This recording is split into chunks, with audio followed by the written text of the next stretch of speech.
Adventures of Pipeman on W4CY Radio.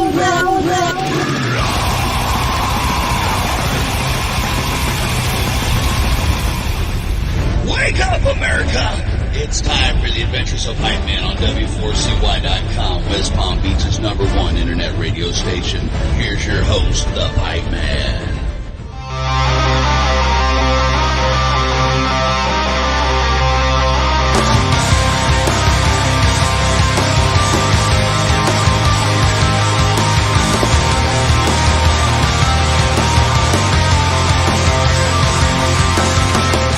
This is the Pipeman here on the Adventures of Pipeman W4CY Radio, and we're going way north from where I am. For you listeners, you know that I'm down in Costa Rica, and now we're going up to Canada because I love so many bands in Canada, and I do love, we were just talking about this before the interview, I love the publicist who set this up because he's one of the best publicists out there, so shout out to John. And we have with us today Paul from Marble Ghosts. What a badass band, and what a great story I'm going to talk about on this interview. So, Paul, welcome to the show. Thanks for having me. Oh, my pleasure. I want to start off right off the bat by talking about something we were talking about before the interview that I think is so cool. Your band is a multi-generational band, okay? Which in 2024, that almost seems like unfathomable because of all the idiotic stuff going on in the world where everybody's against each other. And it's like, oh, Gen Z this, Gen X that, Boomer this, millennial that, older millennial, younger millennial, blah, blah, blah, blah. And like, we're so separated and divided. So it puts a huge smile on my face that you have a band that has multiple generations. You're the oldest of the band, right. Which, hey, shout out to whoever's Gen Z in the band that they wanted you in the band. And not only that, I think by having those multi-generational, you can create some music that is ultra unique and ultra special. Absolutely. It's been great so far, and yeah, going back to what you're saying about being a multi-generational band, it seems to work for us. We have Adam, the guitar player, youngest member, and he's very much into modern metalcore. Dylan, very much a fan of early '90s grunge. Jer, the drummer, more like me, more into traditional metal, death metal, that kind of stuff. And I grew up listening to 80s glam. I mean, the first album I ever bought was Shout at the Devil, Motley Crue's in 1983, the first tape I ever bought. You want some trivia there, by the way? Do you know that Too Fast for Love was not their first music? Shout at the Devil was their first music. Right. I saw them it was either 80, 81 at the Roxy on the Sunset Strip. It was the first club show I ever went to in my life.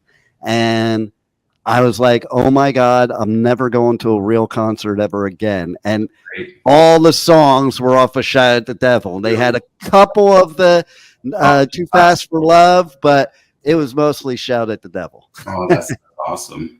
Right? Great. Yeah.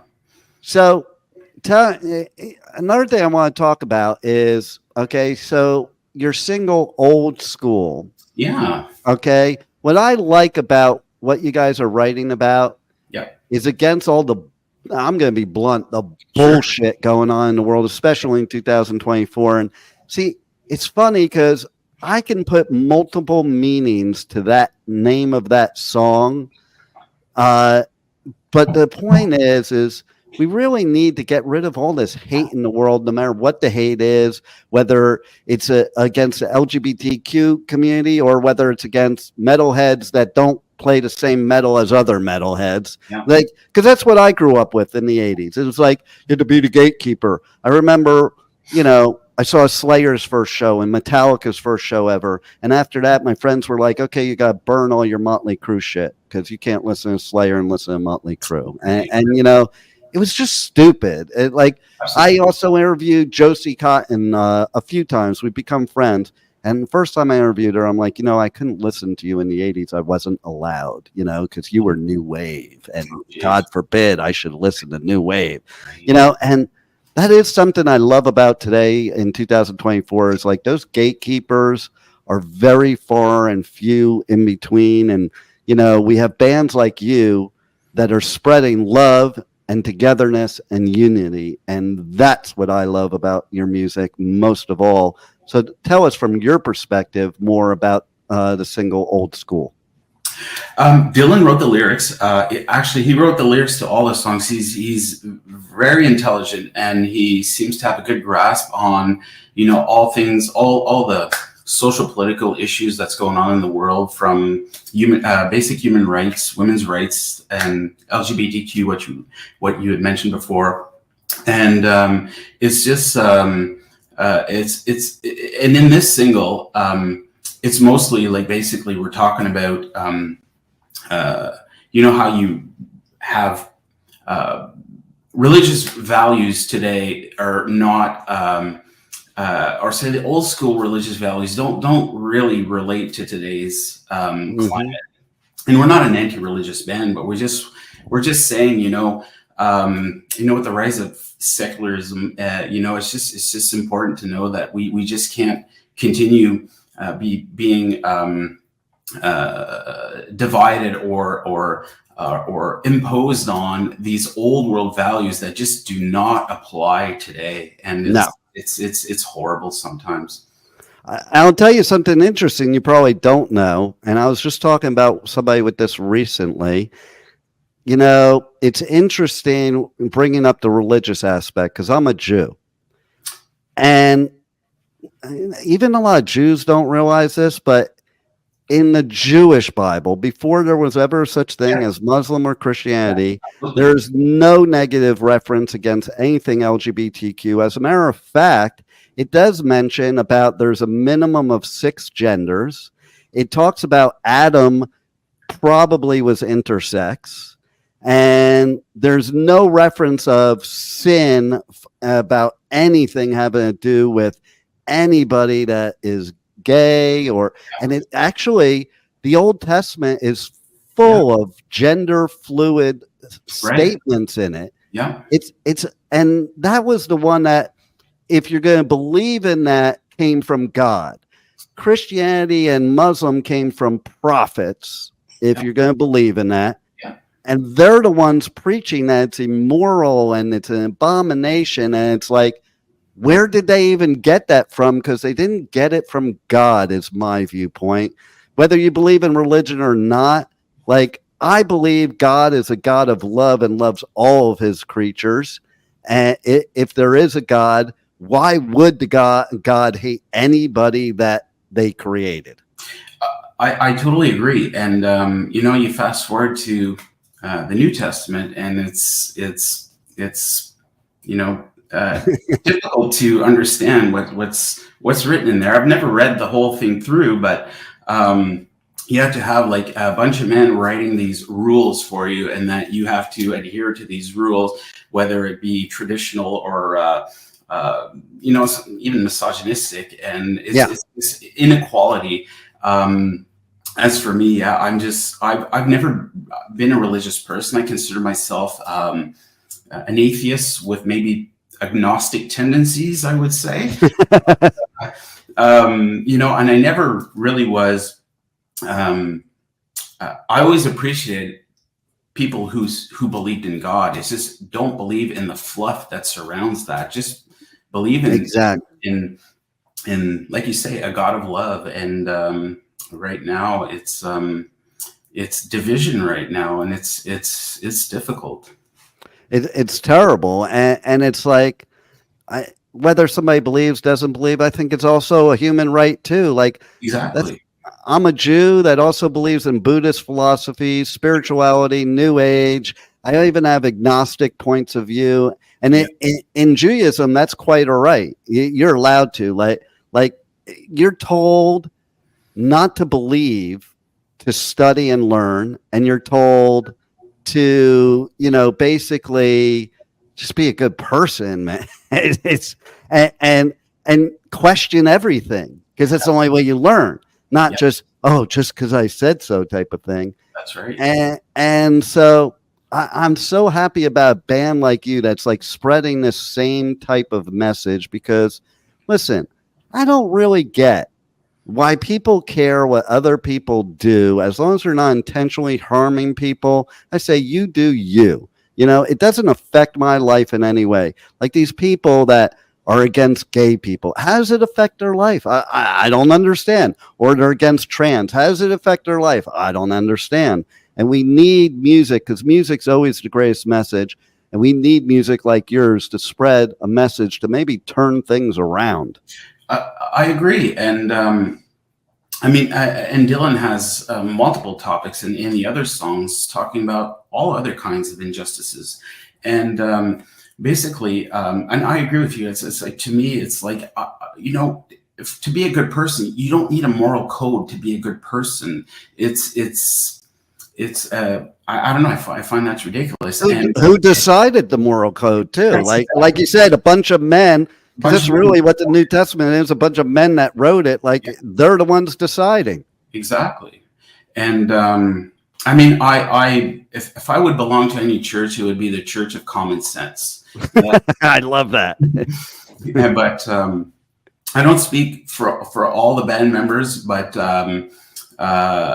we're pretty much, you know, we love playing music, and it's important to have a message. It's important to have something you believe in. It's important to promote your convictions when you're in a band. And I find without having that glue that brings everything together in a band, it just maybe lacks a little bit of substance. But that for us, it's important. I think it's important too. I mean, like, you know, you see a lot of that going on lately, where there's people, not band members, but people like yelling at bands, like, just sing the song, stop spraying, blah, blah, blah, blah. Hello. Do they even understand what music is about? Music is about talking about your convictions, talking about different things. And yes, if you have that pulpit that you can spread your positive message to people from the stage, I'm 100% for it. So like if a band gets up there and gets everybody to be united, hey, that's the way it should be. And you know what? The fact of the matter is, music is therapy, and it's not supposed to be having no meaning to it. It's supposed to have meaning. And it's supposed to be fun at the same time. Yeah. Exactly. Yeah, exactly. And that's what makes people listen. You know, it's fun. It's not like somebody's up there lecturing, but you know, somebody that's writing music, singing music, what have you, you know, they're singing about things because they have something to say. They have a perspective on it, and you can agree or not agree, because I don't think most bands expect that everybody's going to agree with what their song says. It's not for that. It's for, you know, the cathartism of getting our thoughts out in a positive, fun way. Absolutely. And it's, you know, and we might get a little division, but we stick to what we do, and that's all we can do. So tell us about some of the other songs. You got this self-titled EP coming out. Tell us about some of the other songs on there and maybe what they're about. You know, you have this other song, Alone. Maybe talk about what that's about. Sure. People, I see the name of it, and I already have a feeling of like, hey, I want to listen to this song. Sure. I'm not 100% familiar with what Dylan's message in that song. I guess he's talking about, I guess, represents both imagined and real fear. Okay. And, you know, how we create our own scenarios that frighten us. Yeah. So he's basically singing about, you know, for example, just trying to get thoughts here on that. You know, just like, for example, a real fear is being attacked late at night, get beaten up by a bunch of people, and that's a real fear, and that's a real scenario. And then I guess that scenario, real or imagined, it could be imagined, but then it becomes real. So I guess he's singing about our real and imagined fears, you know. Which you're right, it is interchangeable. And even the example that you brought, you know, there have been scenarios like that, you know, and you know, I think again, it's cathartic because these are things when people are listening to songs that they can relate to, put their own meaning to it. And that's the beauty of a great song. You know, I even think of like the title, and I think of myself, and it was like, you know, you think of like being all alone in the world, you know, because people aren't on the same page as you, or for whatever reason. There's many definitions of being alone. It doesn't mean you could be, listen, I go and I do radio coverage at music festivals. I could be at a music festival with 100,000 people there and still feel alone. Yeah. Yeah. So tell us when the EP is coming out, and tell us about your upcoming shows and all that good stuff. Yeah, the EP is going live March 1st, and it's going to be available on all platforms. And we're really excited, and we just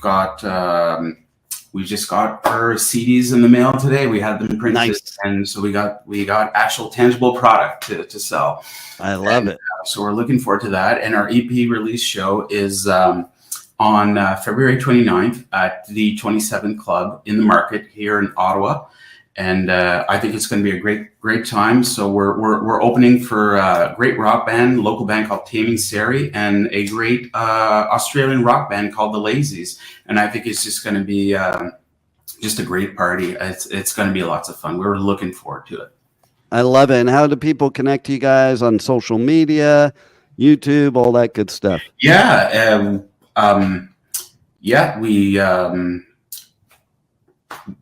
We have our own Facebook page. We post occasionally, sometimes frequently, sometimes strategically, and we try and get the message out there and get people reminded that we're out there, and that we're a new and upcoming band, and we've got great little visualizers on YouTube.